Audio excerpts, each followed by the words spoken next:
देखकर prime TV, मैं हूं आपके साथ आरती तिवारी। बिहार विधानसभा चुनाव का बिगुल बजने ही वाला है।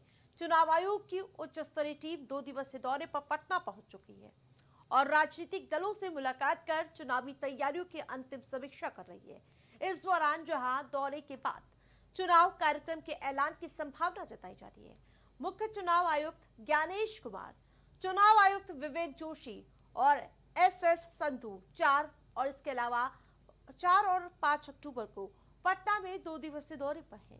इस दौरान आयोग की टीम राज्य में होने वाले विधानसभा चुनाव की तैयारियां करती हुई नजर आएंगी। लेकिन अब आपको बताएंगे कि किस प्रकार से क्या कुछ कार्यक्रम शेड्यूल किए गए हैं, क्या क्या कार्यक्रम होंगे। 10 बजे यानी कि सुबह 10 बजे राजनीतिक जो दल हैं वो प्रतिनिधिमंडल से मुलाकात करेंगे, प्रतिनिधियों से मुलाकात करेंगे और इसके अलावा दोपहर 12:30 बजे कानून व्यवस्था को लेकर अधिकारियों के साथ बैठक होगी।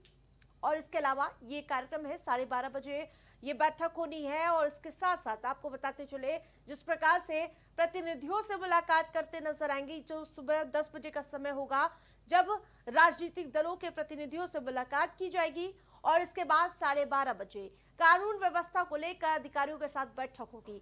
ये आज का कार्यक्रम शेड्यूल है।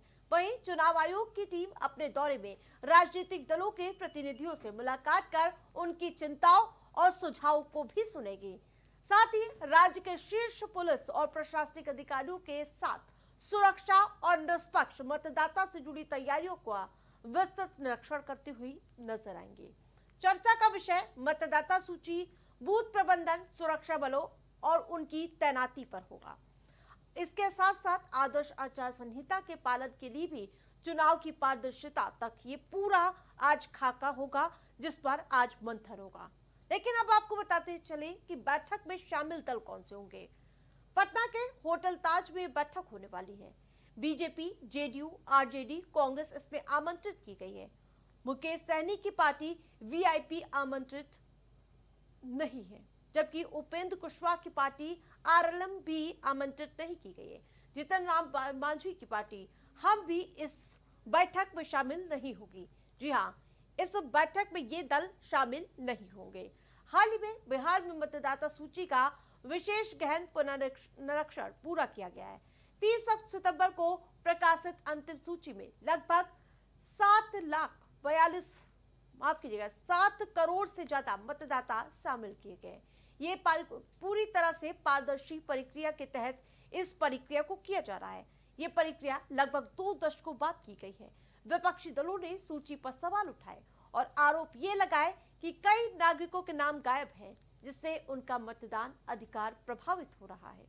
चुनाव आयोग ने इन आरोपों को सिरे से खारिज कर दिया और ये कहा है कि उनका लक्ष्य ये सुनिश्चित करना है कि कोई भी पात्र मतदाता छूटे नहीं और अपात्र जो व्यक्ति है सूची में शामिल ना हो। यानी कि जो एसआईआर का मुद्दा है उस पर आज चर्चा होगी।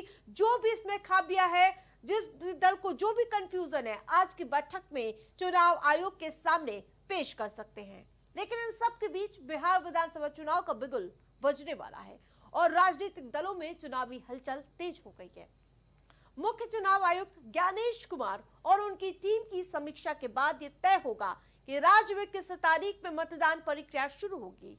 जनता की उम्मीद जताई जा रही है कि जिस प्रकार से बार बार ये प्रक्रिया पर सवाल उठ रहे हैं, जनता इसमें भ्रमित न हो और पूरी तरह से निष्पक्ष और पारदर्शी तरीके से इस चुनाव को संपन्न कराया जाए। यही वजह है कि चुनाव आयोग 2 दिन के दौरे पर रहेगी और सारी जो भी कंफ्यूजन है उस पर साफ स्पष्ट संदेश देने का प्रयास होगा।